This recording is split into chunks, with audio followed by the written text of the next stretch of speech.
আজকে প্রথমত আমি খুব খুশি হচ্ছি, খুব আনন্দ পাচ্ছি যে তোমাদের আজকে তোমরা এসেছো। এই জন্য তোমাদের সবাইকে আমার ভালোবাসা জানাচ্ছি। আর তো আজকে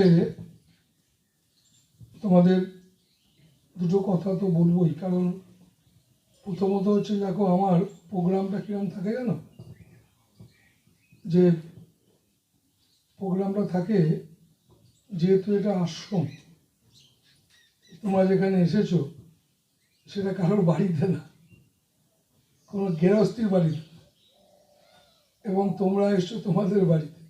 আশ্রম মানে জগতের সমস্ত মানুষের বাড়ি, কেমন? আর কোনো বিয়ে বাড়ি অনুষ্ঠানে না, কোনো পৈতে জন্মদিনে একবারে তোমরা এসেছো আশ্রমে। আর আশ্রম ব্যাপারটার মধ্যে ভীষণ পবিত্রতা আছে। আর তোমাদের আমার যেটা বলতে ইচ্ছে করছে সেটা হচ্ছে দেখো,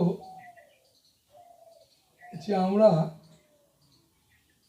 একটা কথা আছে যে যো গুরু কৃপা করে কোটি পাপ ও কাটে, যে যদি গুরু কৃপা করে তাহলে কোটি পাপ কেটে যেতে পারে, যে কোনো সমস্যার সমাধান হতে পারে।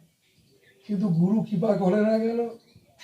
গুরু ব্যাপারটার পেছনে যে একটা ভীষণ ওয়েট আছে, সেই ওয়েটটা মানুষ তৈরি করতে জানে না। গুরু ব্যাপারটার মধ্যে একটা ওয়েট আছে, ভারী আছে, এটা মানুষ বুঝে উঠতে পারে না। তাতে কি হয় না, গুরুকে মানুষ অনেক লঘু করে ফেলে। লঘু করে ফেলার জন্যে নিজেরাও সেই লঘুভাবেই গুরুকে দেখে। কিন্তু গুরু ব্যাপারটা ঠিক এরকম না। কীরকম না? দেখবে গুরুদেব মানে তিনি হাত দেখেন, গুরুদেব মানে তিনি গায়ে ফাঁক মারে দেন, হাত ফাত দেখে তাবিজ কবর শেকড় বাকর ভবিষ্যৎবাণী করে দেন। সবটাই যেন এই ব্যবহারিক জগতে, তুমি এই চাওয়া পাওয়ার জগতে যা কিছু জিনিস তিনি দেন, তিনি এসব করে দেন। তার জন্যে তিনি গুরু। এইটাই দেখবে গুরুদেব সম্বন্ধে মানুষ সে বিশাল প্রচার, যে আমার গুরুদেব, ওর গুরুদেব, এই তিনি তাকে বাঁচিয়ে দিয়েছিলেন। এসব অনেক গল্প, এসব মানুষ তৈরি করে গুরুদেব সম্বন্ধে বলতে থাকে। কিন্তু তোমাদের আমি যেটা বলতে চাইছি, সবসময় মাথায় রাখবে, যারা ত্যাগী মানুষ, যারা ত্যাগী লোক, ত্যাগী লোক মানে যাদের একটা সুতোরও প্রয়োজন লাগে না, যাদের একটা সুতোর প্রয়োজন লাগে না, এটা ঘটনা, এটা সত্যি। তারা সত্যি তারা কারোর কাছে চাওয়া পাওয়ার মধ্যে চলে না। কেন না? চাওয়া পাওয়া ব্যাপারটার মধ্যে প্রেম নেই। প্রেম কোথায় আছে? যেখানে চাওয়া পাওয়া নেই সেখানে প্রেম আছে। তারা জগতের সঙ্গে প্রেম করে, তাই তাদের কোনো চাওয়া পাওয়া থাকে না, এবং তাদের একটা সুতোরও প্রয়োজন লাগে না। এবং আর তুমি দেখতে পাবে একটা শশা কিনতে গেলেও পয়সা লাগে। এই পয়সাটাও তাদের লাগে না। কেন? তাদের পুজো করারও দরকার নেই। তারা যদি মনে করে যে শশা কিনতে গেলে পয়সা লাগবে, বলে 10টা টাকা দে, সে বলবে দূর দূর, আমি ঘর সংসার থেকে বেরিয়েছি, বাড়িতে প্রতি পূর্ণিমায়, অমাবস্যা পূর্ণিমাতে শিব নিয়ে এত পুজো হতো, এইসব ত্যাগ করে যখন বেরিয়েছি, তার জন্য শশা কেনার জন্য পয়সা লোকের থেকে চাইতে হবে, নাহলে চলবে না। যে ত্যাগী মানুষ সে সেটাকেও বাদ দিত। কারণ যাদের ত্যাগের নেশা, যারা ত্যাগ করা যাদের নেশা, যাদের ছাড়াটাই যাদের নেশা, এই নেশা যাদের লেগেছে তারা কোনোদিন ধরার নেশার মধ্যে থাকে না। তো তাই তাদেরকে তুমি যদি, তারা হচ্ছেন সদ্গুরু। তারা সদ্গুরু না যারা এই ছাড়ার নেশায় মগ্ন। তাই তুমি তাকে, তুমি যাই দাও জগতে, যে কোনো জিনিস তাকে দাও, তার নিজের কোনো প্রয়োজন। তো সেই কারণে সেই সদ্গুরুর কাছে তোমাকে যদি আসতে হয়, তার কৃপা লাভ পেতে হয়। এই জাগতিক জগতের এই সমস্ত এই টাকা পয়সা, গাড়ি বাড়ি, এসব তোমার এমনি হবে। এই সব পাওয়ার জন্য তার কাছে যদি আসো, তাহলে কি হবে না, গুরুকে তুমি ছোট করে ফেলবে। আরে গুরু মানে যিনি ব্রহ্ম, যাকে চোখে দেখা যায় না, যাকে কানে শোনা যায় না, মুখে বলা যায় না, এইরকম একটা দিব্য চেতনা যে গুরু, যিনি এই ছেলে মেয়ে টাকা পয়সা বাঁচা মরা সবার বাইরে, এইরকম একটা যিনি, তিনি হচ্ছেন সদ্গুরু। তুমি তার কাছে তুমি তাকে তুমি এইভাবে না দেখে, তাকে তুমি দেখছো আমার ছেলের চাকরিটা, আমার মেয়ের বিয়েটা, এইভাবে দেখছো। কেমন? তাতে কি দাঁড়াচ্ছে না, ম্যাচ করছে, ম্যাচিং করার একটা ব্যাপার আছে। তুমি তাকে তোমারই একটা খুঁড়তুতো ভাই, যেমন তোমার যেমন মানসিক ভাবনা যে আমাকে ও ঠকিয়ে দিয়েছে তাই বড় দুঃখী, সাধুরা করুন যা ত্যাগী তারা ঠকে না। ত্যাগী কি করে ঠকবে? যার ঘর ছাড়ে কে? যার ঘর ছিল সে ছাড়ে, যার নাই সে ছাড়বে কি? এই ঠকাঠকির গল্পটা ত্যাগীদের মধ্যে থাকে না কেন? এই দেখো একটা বিশাল আশ্রম, এরকম আমার অনেক আশ্রম, আরো আশ্রম করতে পারা যায়। তো এই আশ্রমগুলো করতে গেলে আমার কোনো পরিশ্রম করতে হচ্ছে না। আমি এই আশ্রমটা করার জন্য কিছু পরিশ্রম করি। লোকে বলবে যে সাধারণ গৃহী লোক, সাধারণ মানুষ বলবে, উফ বাবা আপনাকে কত এই আশ্রমটা জমিটা কিনেছেন, তারপর এটাকে তৈরি করার জন্য কত খেটেছেন। একদম খাটিনি। কে বলে রেখেছে? কোনো আশ্রম করার জন্য খাটিনি। কেন কেন খাটিনি কথাটা ব্যবহার করছি কেন? এইটা আমার সত্যি প্রয়োজন নেই। যদি প্রয়োজন লাগতো, যদি আমার মনে হতো এটা আমার দরকার আছে, তাহলে আমি উঠে পড়ে লাগতাম খাটতে, সেটা আমার খুব দরকার আছে। কিন্তু এটা আমার দরকার নাই। তো তা এত বড় আশ্রমটা হলো কি করে? না তোমাদের মতো লোকেরা জুটে গিয়ে হয়ে গেছে। তোমাদের মতো মানুষ জুটে গিয়ে, তারা থাকবে বলে, তারা আসবে বলে, তারা সব সময়ের জন্য সব কিছু করবে বলে, তারা বললো যে আমরা এসব করব, তাই তারা মিলেই টাকা পয়সা দিয়ে এখনো চলছে। এতে আমার কোনো পরিশ্রম নেই। এটা আমি আমার কথা বলছি না, এটা ত্যাগী মানুষদের কথা বলছি। কেন তোমাদের এই কথাগুলো বলছি? এই কারণে বলছি যে ত্যাগী মানুষের কাছে কোনোদিন ওই আমার ছেলে, আমার মেয়ে, আমার অমুকটা, আমার তমুকটা, এসবের জন্য যাবে না, যেতে নেই। তাকে ছোট করে দেওয়া হয় কেন জানো? যারা এই তাবিজ কবজ দেয়, যারা হাত পাত দেখে, বুঝলে, যারা পাড়াতে কালী ঠাকুরকে ধূপ নাড়িয়ে খায়, তারা কিন্তু আর একটা জগৎ। যারা ত্যাগী মানুষ, সাধু, ত্যাগী, গুরু, তারা এসবের বাইরে জগতের মানুষ। দুটোকে একসঙ্গে করে ফেলতে হবে না। তাই যারা ত্যাগী মানুষ, গুরু, তাদের কাছে তুমি যদি যাও, কি হবে না, তোমায় চাইতে হবে না। তো তার সঙ্গে তোমার ভালো, তার সংস্পর্শে এলে যেটা হবার নয় সেটা হবে। কেন হবে না? তারা হচ্ছে পজিটিভ, তারা কোনোদিন নেগেটিভ, তাদের চলা নয়, তাদের শারীরিক ভাষাটা নেগেটিভ নয়, তাদের সমস্ত জিনিসটা পজিটিভ, পবিত্র থেকে পবিত্রতম। তাই তাদের কাছে মানুষকে আসতে হয়। কেন? এই কারণে আসতে হয় না, পজিটিভ, এই যে পবিত্রতা যেখানে আছে তার পরশ যদি মানুষ পায়, তাহলে কি হয় না, অশুভ শক্তি সরে যায়। অশুভ শক্তি মানে নেগেটিভ শক্তি। এই নেগেটিভ শক্তি চলে গেলে কি হয় না, তোমার মধ্যে একটা যেটা আটকে যাচ্ছিল সেটা খুলে যায়। কেমন?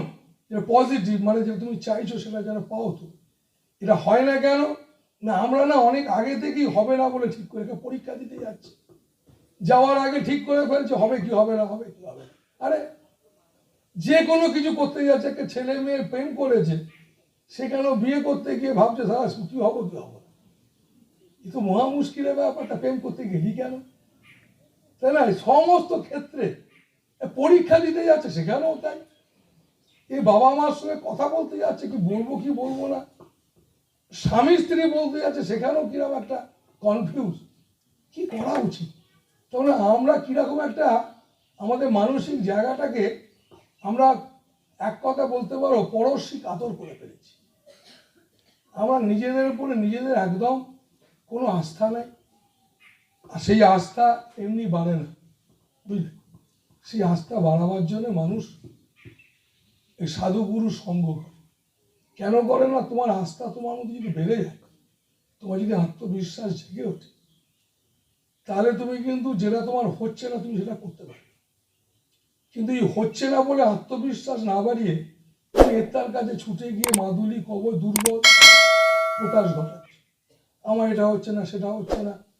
কেমন এই সমস্ত ঈশ্বরকে বা ধর্মকে নয় মাকারি মন্দিরে গিয়ে হে মা আমি এটা করবো সেটা করবো, যেন আমার ছেলে হচ্ছে না যেন ছেলে হয়ে যায়। এই যে মানসিক একটা বিকার, এটা কিন্তু আমাদের ঋষিরা, আমি ব্যক্তিগতভাবে আমি ছোট থেকে আমি একদম পছন্দ করি। আমি ছোট থেকে বুঝি বাবা ভাই, ছোট থেকে একদম পছন্দ করি না। আমি ভাবতে পারি না যে আমি নেগেটিভ কথা আমার জানেন মহারাজ আমার ছেলে হয়নি, জানেন মহারাজ আমার মেয়ের বিয়ে হচ্ছে না, এটা বসে বসে শুনবো, এটা কোনোদিন ভাবি। কেন ভাবিনি রে? আমার কাজ না তো, এটা তো তার জন্য দোকান খুলে বসে আছে। তাহলে আমার কাজ কি? না, আমার কাজ তোমাকে সঠিক রাস্তা দেখা। কি সেই রাস্তা? না তুমি সাধু হতে আসুন, আমি জানি। তুমি যে ত্যাগ করতে চাইছো না সেটা আমি খুব ভালো করে জানি। তুমি ভাবছো দেখুন মহারাজ আমি সাধু সন্ন্যাসী বা আধ্যাত্মিক পথে আমি চলতেও চাইছি না, আমি একটা স্বামী স্ত্রী সুন্দর করে সংসার করতে চাইছি। ওরে সেটা করতে গেলেও যেটা দরকার সেটা তোমাকে তো জানতে হবে। তুমি চাইছো যে 40 বছর আমরা বাঁচবো, এখন আমার বয়স 40, আরো 40 বাঁচবো, এখন মহারাজ বিয়ে করবো, কি করা উচিত?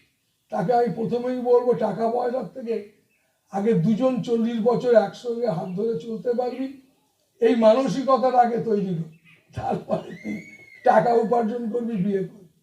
এটা প্রথম দরকার। কারণ আমরা বিয়ে করতে যাচ্ছি, সংসার করতে যাচ্ছি, টাকা উপার্জন করতে যাচ্ছি, যাই করতে যাচ্ছি কেন, এর পেছনে সব থেকে বড় হচ্ছে আমি ভালো থাকবো। এই ভালো থাকার জন্য যে রাস্তাটা সেটা তোমায় জানতে হবে, সেটা আমরা দিয়ে থাকি। আমি তোমায় তাবিজ কবজ মাদুলি কোনো অলৌকিকতায় যাবো না। হ্যাঁ, এই আমাদেরই মতো যেসব সাধু সন্ন্যাসী ঠিক এক কাজ করেছিলেন। তুমি দেখবে যতগুলো সাধু সন্ন্যাসীদের কথা বলছে, যাদের যাদের তুমি নাম শুনতে পাবে, তুমি কবির দাসের নাম শুনবে, যারা মহাত্মা, তারা এইসব করতেন না। তারা বলতেন নাম, চৈতন্যদেব বলতেন নাম করো, এই আমাদের ওঙ্কারনাথ বাবা বলতেন নাম করে যাও, আমাদের কি বলে আমাদের মা আনন্দময়ী তিনি বলতেন নাম করো ভালো থাকতে পারো। দেখো আমাদের ছিলেন এরা এই এই সমস্ত সব মহাত্মা যারা এসেছিলেন, কতজনের নাম বলুন, এরা শুধু বলতেন নাম করো তুমি ভালো থাকতে পারবে। মানুষ এদের কাছে ছুটে যেত। কেন? এরা এই কারণে বলতে এরা পবিত্র ছিল, এরা সবসময় পবিত্র চিন্তা করত, আর মানুষ এদের কাছে ছুটে যেত। কেন না? একটু সঙ্গ করবে বলে। কেন? এদের সঙ্গেতে নিজেদের নেগেটিভ অশুভ শক্তি সরে যায়। সূর্যের আলোর কাছে যেমন অন্ধকার সরে যায়, তো ঠিক সেইভাবে তোমাকে মহাত্মাদের কাছে যাবে, তাতে গিয়ে যদি দেখতে পাও তোমার মধ্যে একটা পরিবর্তন এসেছে, মহাত্মার কাছে গেলে তোমার ছেলের বিয়ে হচ্ছিল না, গেল বিয়ে হয়ে গেল, তোমার ছেলের চাকরি হচ্ছিল না, গেল চাকরি হয়ে গেল, তো তুমি সব মিরাকেল ভাবছো। তুমি তোমার পাশের বন্ধুকে গিয়ে বলছো জানিস আমি এক সাধু বাবার কাছে যাই, বাবু যেতে না যেতেই আমার ছেলে চাকরি হয়ে গেল, জানিস আমার মেয়ের বিয়ে হয়ে গেল। তার দোষ নাই, তার দোষ নাই। তোমার কথা শুনে এইটাই তো মার্কেটে চলছে। মার্কেটে যেটা আমি বলছি সেটা তো চলছে না। মার্কেটে চলছে কোনটা, কোন বাবার কাছে গেলে কি হতে পারে, কোন ঠাকুর বেশি শক্তিশালী, যেখানে গেলে একবার আমার উপকার হয়ে যেতে পারে, এরকম গোছের ব্যাপার। কিন্তু আমি তো সে কথা তোমায় বলছি না। আমি তোমায় বলছি কি, দেখো আমি ব্যক্তিগতভাবে এসব করি না, এসব পছন্দ করি। সেই জন্য দেখবে এই আজকে বসেছি কেন, কালকে কি থাকবো না, থাকবো কেন, কালকেও থাকবো। তোমায় ডাকছি না কেন? আমি তোমার কথা, আমি এসব বাজে কথা শুনতে পছন্দ করি না। আমি তোমাকে ঈশ্বরের কাছে তোমাকে ঈশ্বরকে ডাকতে বলি, ঈশ্বরকে ডাক। তুমি 10,000 কোটি টাকা দিলেও তোমার সঙ্গে আমি কথা বলবো। কেন বলবো না? এটা আমার বাচ্চা বেলাকার স্বভাব, বুঝেছ? এটা আমার স্বভাব। কেন? এটাই আমার এটাই আমার ফকিরের ফকিরি, এইটাই আমাকে আজকে এই জায়গায় পৌঁছে দিয়েছে নাকি? কোন জায়গায় না, আমি যেখানেই যাই প্রচুর মানুষ, আমি তাবিজ কবজ মাদুলিও দিই না, কিছুই দিই না। আমি আমি এগুলো পছন্দও করি না। তোমার সঙ্গে যে আমি আলাদা করে কথা বলবো, আমি সে সময়ও তোমায় দেবো না। কেন দেবো না বলো তো? আমি দিই না কেন? এটা বাইন্ডিং, বন্ধন। এই কাল সকালবেলা আসবি, তোকে সময় দেবো, কথা বলবো, একে বন্ধন মনে করি আমি। কেন বন্ধন মনে করি? আমি সন্ন্যাসী মানুষ, মুক্ত মানুষ। কেন আমি তোমার কথা দিয়ে, তোমার কথা জীবনে কাউকে কথা দিই, আমার বাপ মাকে দিই, 14 পুরুষকে দিই, আমি তোমায় দেবো কেন? আমি তো তার সঙ্গে যুক্ত, আমি তাকে ভালোবাসি, তোমায় ধরি, তাকে ভালোবাসি বলে তাই তোমায় ভালোবাসি। কিন্তু এটা নয় যে তোমাকে আমি, তুমি বাবা, আমি তাহলে কালকে যদি আসি কথা বলবেন, আমি কথা দিতে পারবো না। সেই জন্য আমি আজকে কথা দিয়েছি যে আমি অমুক তারিখে এরকম কথা আগাগোড়া, এটা আজকের না। যদি বলো মনে জানি প্রচন্ড অহংকারী, তো দেখো তোমার অহংকারী মনে হবে। কেন বলো? জগতের থেকে কিছু প্রয়োজন নাই তো। যার জগতের কাছে কিচ্ছু প্রয়োজন নাই, তাকে তোর অহংকারী মনে হবে। এই 2-4 দিন আগে জানো, ভারতবর্ষের 10 জন বড় লোকের মধ্যে একজন বড় লোক আমার কাছে এসেছে, এই 4-5-7 দিন কি 10 দিন আগে, অবাঙালি এসেছে। এখানে এসে আমাকে বলছে, বাবা আপনার এই বিশাল কর্মকাণ্ড দেখে আমি কিছু আপনাকে হেল্প করতে চাই। আমি তাকে প্রথমেই বললাম, দেখো বাবু, যা দেখতে পাচ্ছ না, এরকম আরও আছে আমার, এটা আমাকে বিনা পরিশ্রম এরকম হয়ে গেছে। কারণ আমি কারোর কাছে কিছু চাই না, তোমার মতো অনেক ধনী আমাকে দেওয়ার জন্য বসে আছে, কিন্তু আমি চাই না, না আছে এই জায়গায় দাঁড়িয়েছি। তো ব্যাপারটা কি জানো, সে এই কথা সে তো জীবনে শোনেনি, যার 1.5 লক্ষ স্টাফ, কোনো একটা কোম্পানির 1.5 লক্ষ স্টাফ, এবার ভারতবর্ষে বিভিন্ন তার কোম্পানি, সে একজন ইন্ডাস্ট্রিয়ালিস্ট, 10 জনের মধ্যে একজন। তো সে এসে আমাকে বলছে, এখানে বসেছে, সব মোটা মোটা সব সোনার সব বলছে, বাবা আমি দিতে চাই। ওদের তারা তুই দিলে আমি নেবো কি? তুই ভাবলি কি করে আমি নেবো? আমি তোর থেকে বেশি ধনী, আমার থেকে ধনী কোন শালা আছে? কারণ না, সন্ন্যাসীরা বড় লোক হয় না, সন্ন্যাসীরা গরিব লোক হয় না, তারা বড় লোক হয় না। যারা গরিব এবং বড় বিচার করে, তারা সাধুকে বলে, জানিস দেবানন্দ বাবা খুব বড় লোকের সাধু, খুব বড় লোক সাধু। তার মানে কি? তারা জানে না সাধু কোনোদিন বড় লোক হয় না, সাধু কোনোদিন গরিব লোক হয় না। সাধু সাধু হয়। সাধু যারা ফকির, তুমি দেখেছো কোনোদিন আমাদের দেশের, পৃথিবীর বুকে এমন কোনো ফকির যার কোনো অভাব ছিল? দেখাতে পারবে না। স্বামী বিবেকানন্দ একটা সময় তার অনেক টানাপোড়েন ছিল, একটা সময় চতুর্দিকে তার জয় জয়কার। তুমি দেখো যে কোনো মহাত্মাদের, এই যে আমাদের সাধক রামপ্রসাদ, তারও কোনো অভাব ছিল। তো সেই কারণে বাবা মায়েরা এইসব কথাগুলো তোমাদের শোনাচ্ছি কেন জানো? দুসঙ্গ করতে আসবে, বারে বারে এসে, একটু আগে একজনকে বলছি, দেখ তোকে 20 বছর ধরে আমি বলে আসছি, কি আর কত বলবো? টাইম নষ্ট হচ্ছে আমার, কি কি আমার কাজ নাকি নেগেটিভ কথা শোনা, নেগেটিভ কথা একটা বলা? আমি একজন ঘর সংসার ছাড়া মানুষ, কেন তোর সঙ্গে কথা বলতে যাব? তুই যদি বলিস আমি অহংকারী, অহংকারী না, আমার তো এইটাই কথা। তুমি অহংকারী ভাবছো কেন? তুমি অহংকারী এই কারণে ভাবছো যে আমাকে পাত্তা দিচ্ছে, বলে তারা পাত্তা দেওয়া দিলে ব্যাপারই না। কে কাকে পাত্তা দেয়? আমার কি আছে? আমাকে ল্যাংটি পড়ালো, আমার আর পাত্তা পাত্তি কি আছে? কিন্তু ব্যাপারটা হচ্ছে, সাধুদের জীবনটা এরকম। ভারতবর্ষে যত মহাত্মা এসেছে পৃথিবীর বুকে, তাদেরকে আমাদের প্রয়োজন হয়েছে। তাই তোমার প্রয়োজন কি না? তার সঙ্গ লাভ করা। কেন না? তোমার সঙ্গ লাভেতে তোমার উপকার, তার থেকে বেশি চেও না। তার সঙ্গ করতে পারো, এটাকে নিজের জীবনে ভীষণ গুরুত্ব দাও, যে প্রভু আমি যেন তোমার সঙ্গ লাভ করতে পারি, এটাকে ভীষণ গুরুত্ব দাও।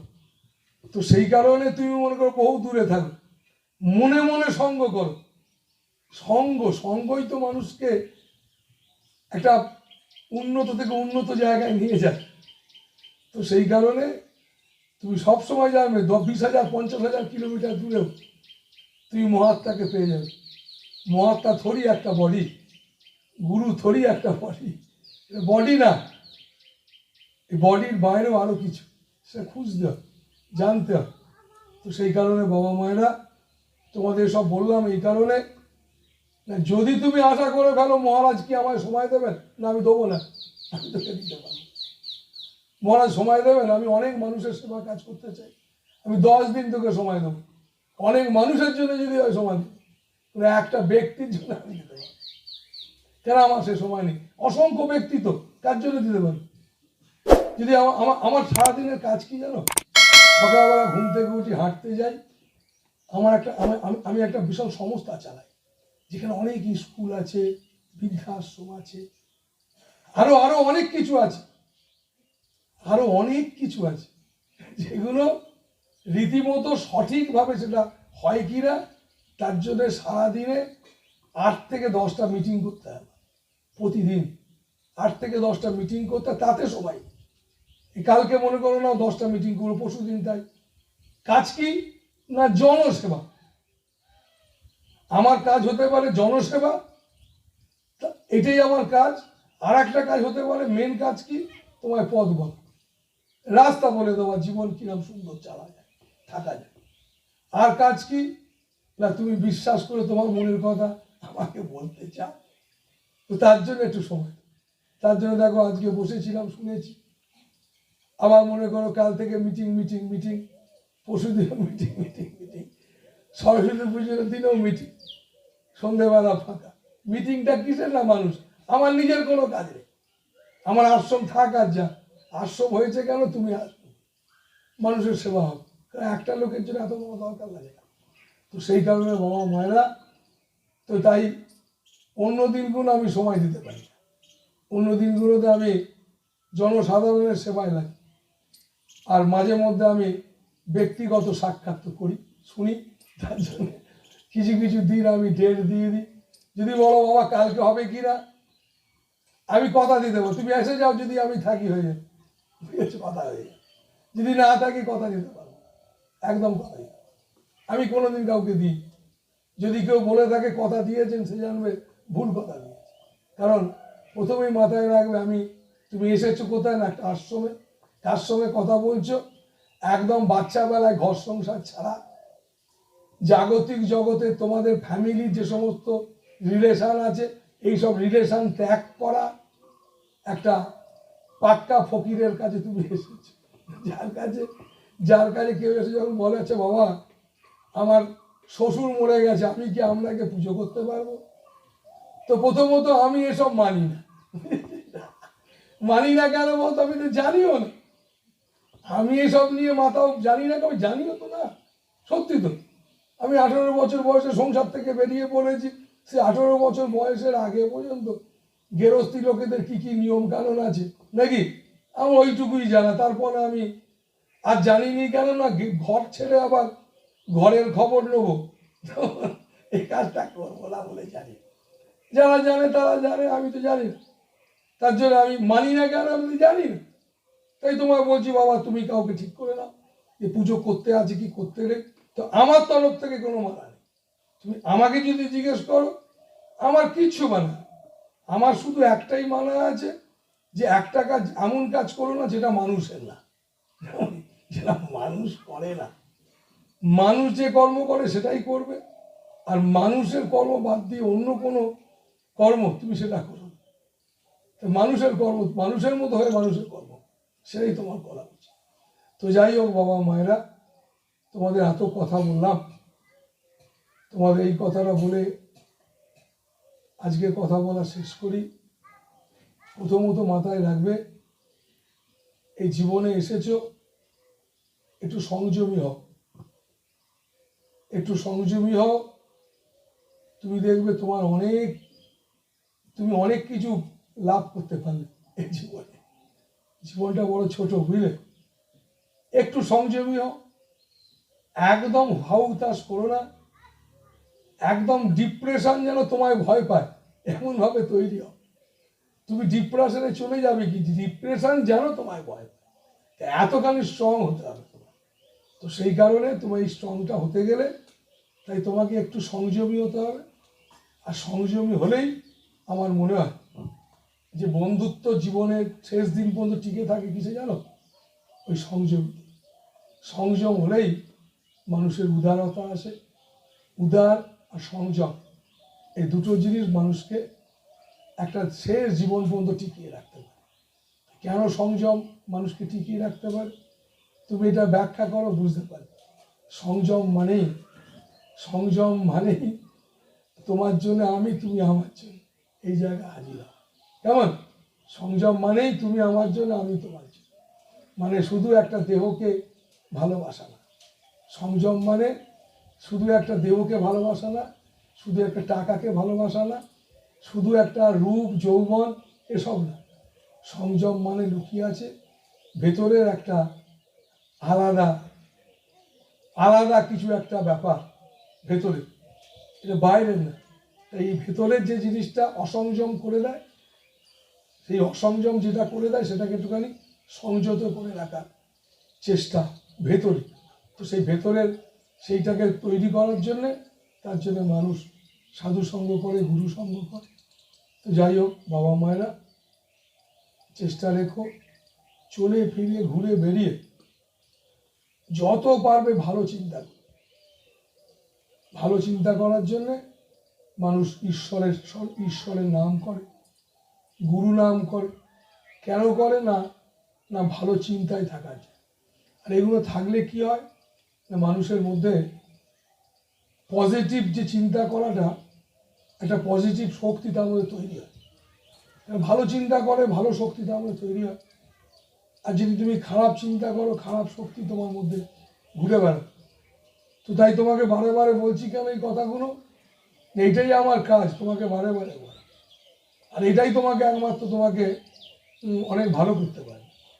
আর তুমি যদি কোনোদিন মনে করো যে কোনো রামকৃষ্ণদেব তিনি বিশাল অলৌকিক শক্তির অধিকারী ছিলেন বলে মহাপুরুষ, তা না।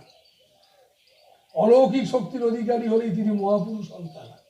তোমার মধ্যে গৃহী লোকেরা বলবে, আমরা বলবো, আমরা ফকির তো, তা আমরা বলবো তাকেই মহাপুরুষ যিনি নিরাসক্ত, যিনি সূর্যের মতো, যার জীবনটা সূর্যের মতো।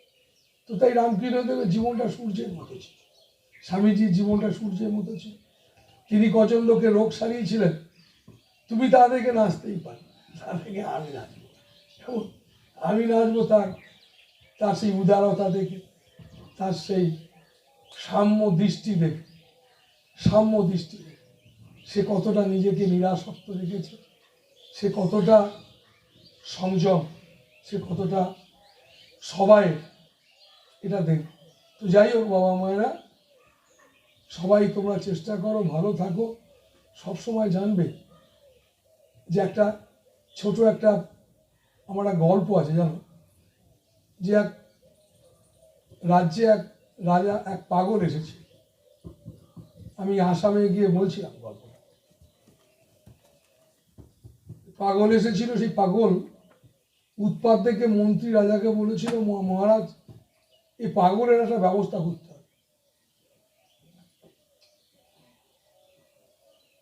তো মন্ত্রীকে রাজা বলেছিল, মন্ত্রী রাজা পাগলকে ডেকে নিয়ে এসো। ডেকে আনার পর মন্ত্রীকে বললো রাজা, যে কে রাজ পাগল বলে দাও। আর রাজাকে পাগলকে বললো, পাগল ধরতে গেল, বড় পাগল ধরে নিয়ে। এই বলে ছেড়ে দেওয়ার পরে রাজার বয়স হলো। রাজা সবাইকে বলছে, সবাইকে দেখতে পাচ্ছি, যেতে হবে চলে, পাগলকে দেখতে পাচ্ছি না। তো পাগলকেও ধরে আনা হবে। তো পাগলকে রাজা বলছে, হ্যাঁ রে পাগল, আমাকে তো যেতে হবে, সবাইকেই আমি দেখলাম, তোকে দেখলাম না। তুই কি পেয়েছিস তোর থেকে বড় পাগল? তো এতদিন তো পাগল কথা বলেনি, এখন পাগল বলছে, মহারাজ আপনি কোথায় যাবেন তার ঠিকানা দিন, দেখা করবো আমরা। শুনি সবাই দেখা করতে যাবে। বলে পাগল এই ঠিকানাটা জানি না, এই ঠিকানাটা জানি না, কিন্তু যাবো বলছি। তো সব থেকে বড় পাগল আপনি, ঠিকানা জানেন না, যাবেন বলছেন। তো সেই কারণে বললাম যে আমাদের ঠিকানাটা আমাদের জানতেই হবে। যে মানুষ তার নিজের জীবনের ঠিকানাটা জানে না, সে তো সব থেকে বড় পাগল। সব জেনেছে, এই ঠিকানাটা জানে না, সব থেকে বড় পাগল। তো আমার মানব জীবনের সব থেকে গুরুত্বপূর্ণ ওইটাকে জানা। কারণ তুমি একটা মেয়েকে ভালোবাসো তা না, তুমি একটা ছেলেকে ভালোবাসো তা না, ওই ছেলেটার মেয়েটার ভেতরে যেটা আছে সেটাকেই তুমি ভালোবাসো। তুমি এটা জানো না, যখন দুরুম করে সেটা চলে যায়, তখন সেই মেয়েটাকে বা ছেলেটাকে নিয়ে তুমি কান্নায় ফেটে পড়ো, কিছুক্ষণ পর তাকে আগুনে ধরিয়ে দাও। কারণ কেন ধরিয়ে দাও না, আসল যেটাকে তুমি ভালোবাসতে সেটা চলে গেছে। কিন্তু এতদিন তুমি জানতে না যে তোমার যেটা ভেতরে ছিল সেটাকেই তুমি ভালোবাসতে। তুমি জানতে এই মেয়েটাকে ভালোবাসতে, ওই ছেলেটাকে ভালোবাসতে। এটাই করে থাকি। তাই এর নাম মায়া, এর নাম অজ্ঞতা, এর নাম অজ্ঞানতা। যার এই অজ্ঞানতা চলে যায় তাকে মহাত্মা বলে। যার অজ্ঞানতা একটুখানি যায়, হ্যাপি হয় তার জীবন, সে বুঝতে পারে অন্তত পক্ষে তার মধ্যে প্রেম তো নেমে আসে, তার মধ্যে প্রেম নেমে আসে। কেন? এই তো জীবন, আরে এইটাই এইটাই লাইফ। যে আমরা যেটাকে ধরে রাগ করছি, ঝগড়া করছি, অভিমান করছি দেহটাকে কেন্দ্র করে, আদৌ কিন্তু আমরা এটাকে ভালোবাসি না। আমরা ভালোবাসি আসল সেই ভেতরে যেটা আছে সেটাকে, তার রূপ, তাকে দেখতে কেমন, এই নিয়ে কোনো প্রশ্ন জীবনে কোনোদিন করি। তাই যেদিন যেদিন থেকে জীবনে তোমার প্রশ্ন আসবে, এই প্রশ্নটা তোমার জীবনে কখন আসবে জানো? যেন তোমার জীবনে আসে। তাই মানুষ চেষ্টা করে আমার জীবনে যেন এই প্রশ্নটা আসে। এটা মানব জীবনের সব থেকে বড় জিজ্ঞাসা, যে আমি ভালোবাসি যাকে, তাকে পেতে চাই। তো যাকে ভালোবাসি তাকে পেতে চাই, এই জিজ্ঞাসাটা মানুষের জীবনে আনবার জন্য মানুষ সাধু সঙ্গ কল্পনায় চলে ছুটে বেড়ায়। আমার মধ্যে এই জিজ্ঞাসাটা আসে, আমি যাকে ভালোবাসি তাকে আমি জানতে চাই, ভালো পেতে চাই। তো তাই বাবা মায়েরা, সত্যি আমরা ভালোবাসি আমাদের কাছের জন, সব থেকে কাছের, যাকে আমরা বাদ দিয়ে সবটাকে ভালোবাসি, সেটা ছাড়া কিন্তু সবটাই ফালতু। তাই সেই ফালতু রাখবো না, ভালোবাসবো, খুঁজবো, চেষ্টা করবো। ভালো থাকো বাবা মায়েরা, খুব আনন্দে থাকো, খুব আনন্দে থাকো। দেখো আজকে অনেক কথা বললাম, তোমরা কিছু মনে করো না। কেন বললাম? এই ছোটবেলা থেকে বলছি, আমি বহু বছর ধরে এই কথা বলে আসছি, নতুন কিচ্ছু না। কেন আমি এসব করি না। আমাকে যদি কেউ বারে বার সকাল থেকে উঠে যদি সেই জন্য ভয়ে আমি রাস্তায় বেরোই না। আমি একসময় মৌনই থাকতাম, কথা বলতাম না। এক সময় আমি কথা বলতাম না, আমার পরিচিত লোক দেখলি কথা বন্ধ করে দিতাম। কেন? ও নেগেটিভ কথা বলবে তাই। কিন্তু এটা কাজ না, ওই রাস্তা দিয়ে মানুষ ভালো থাকতে পারে। কি করে ভালো থাকবো? সম্ভব না। তো লোক ঠকানোর রাস্তায় ভালো রাখে তো ঈশ্বর। তাবিজ কবজ মাদুলি হাত পাত দেখে কোনো ভালো থাকা যায়? তো যাই হোক, ভালো থাকতো।